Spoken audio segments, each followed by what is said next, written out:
চাষি নতুন ধানের চারা রোপণে ব্যস্ত সময় পার করছেন এই চরাঞ্চলের সাধারণ কৃষকেরা। আপনারা দেখতে পাচ্ছেন যে নতুন ধান রোপণে ধানের চারা রোপণে ব্যস্ত সময় কিন্তু পার করছেন তারা। ধানের চারা উপযোগী যে মাটি এবং জায়গা, সেই জায়গাটা কিন্তু নির্ধারণ করে তারা পানি সেচ দিয়ে তারা মাটি কাদা করে সেই জায়গাটি কিন্তু তারা প্রস্তুত করছেন নতুন ধানের চারা রোপণের তারা। আপনারা দেখতে পাচ্ছেন কৃষক কত কষ্ট করে তারা সোনালী ফসল এবং শাকসবজি উৎপাদন করে, সেটি কিন্তু আমার কিছুটা আপনারা দেখতে পাচ্ছেন।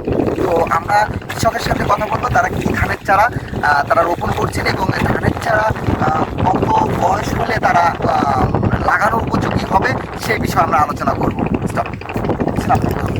কি নাম আপনার? আবার শুরু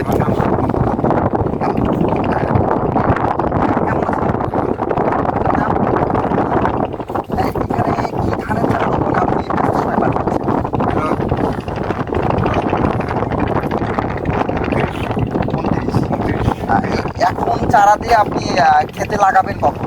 রোপণ করবেন 1 মাস পরে। তাতে চারার বয়স 1 মাস হবে।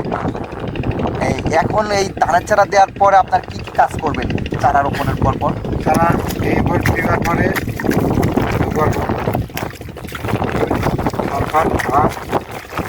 দিয়ে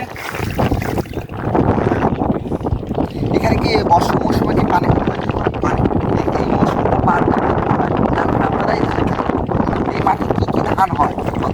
এই মাঠে মাঠ হতে হয় 28 হয়, 29 হয়, তারপরে বিভিন্ন ধান প্রতিটা ধান তো বিভিন্নভাবে ধান। তো কেমন চলে আপনাদের এই চরাঞ্চলের চাষাবাদ করে, কেমন জীবিকা নির্ভর করে? ওই ডাইল ভাত খায় কোনো রকম চালু চলবে তাছাড়া কিছু না। আর যখন বর্ষা মৌসুম হয় তখন এগুলি তখন পরে থাকে, শুধু একটা সিজন আপনারা চাষ করেন এই শীত মৌসুমে। আর ওই যে ভাত করা হয়েছে না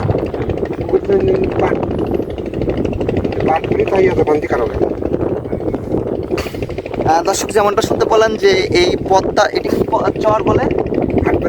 হাটবাড়িয়া চর, রাজবাড়ী সদর উপজেলার হাটবাড়িয়া চর, চন্দনী ইউনিয়ন, খানগঞ্জ ইউনিয়নের মধ্যে আমরা কিন্তু দাঁড়িয়ে আছি। এই পদ্মা জেগে ওঠা চরে কৃষকরা কীভাবে ধানের চারা রোপণ করবে সেই বিষয়ে আমরা কথা বলছিলাম। তো দর্শক ভালো